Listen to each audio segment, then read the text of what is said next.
نبی کریم علیہ السلام نماز پڑھا رہے تھے، ظہر کی نماز تھی یا عصر کی نماز تھی، صحیح مسلم میں موجود ہے۔ حضرت ابو ہریرہ فرماتے ہیں نماز پڑھاتے پڑھاتے نبی پاک نے قدم آگے کیا، نماز پڑھاتے پڑھاتے قدم آگے کیا اور یوں ہاتھ اٹھایا پھر واپس کر لیا۔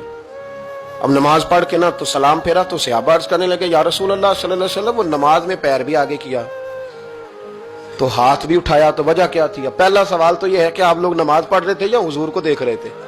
تو صحابہ تو پہلے ہی بتاتے ہیں کہ بھئی ہم تو پہلی صف میں نماز اس لیے پڑھتے تھے کہ نماز بھی ہوتی رہتی تھی اور چپ کے محبوب کی دید بھی ہوتی رہتی تھی۔ حضور سے پوچھا یا رسول اللہ وہ نماز پڑھتے پڑھتے قدم آگے بڑھایا آپ نے تو پھر پیچھے کر لیا، کیا تھا؟ اور ہاتھ اٹھایا تو پھر آپ نے نیچے کر لیا۔ تو نبی کریم فرمانے لگے نماز پڑھاتے پڑھاتے جب میں نے کہا نا سمی اللہ لمن حمیدہ، اچانک میری نظر اٹھی تو جنت میں چلی گئی، نظر اٹھی تو جنت میں، تیرے لیے 2-4 قدم عرش بری ہے۔ تو محبوب فرماتے ہیں جب میری اوپر نظر گئی نا تو میں نے دیکھا کہ انگوروں کا ایک خوشہ لٹک رہا ہے جنت میں، تو میں نے ہاتھ بڑھایا کہ توڑ لوں۔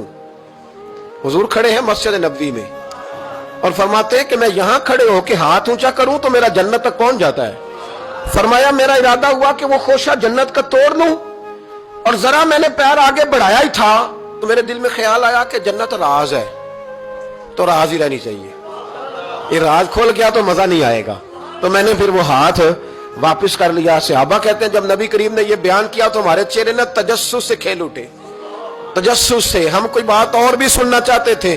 تو محبوب فرمانے لگے اگر میں وہ خوشہ توڑ کے لے آتا اور تمہیں دے دیتا تم قیامت تک بھی کھاتے رہتے تو تم سے ختم نہیں ہونا تھا۔ یہ صحیح مسلم کی حدیث ہے۔ او بھائی میرے رسول کریم کے واقعہ معراج پہ شکوہ کرنا، کہنا سمجھ میں نہیں آتی کیسے گئے تھے، تو جو چاہے تو ہر شب ہو مثال شب اسرا، اس لیے کہ تیرے لیے 2-4 قدم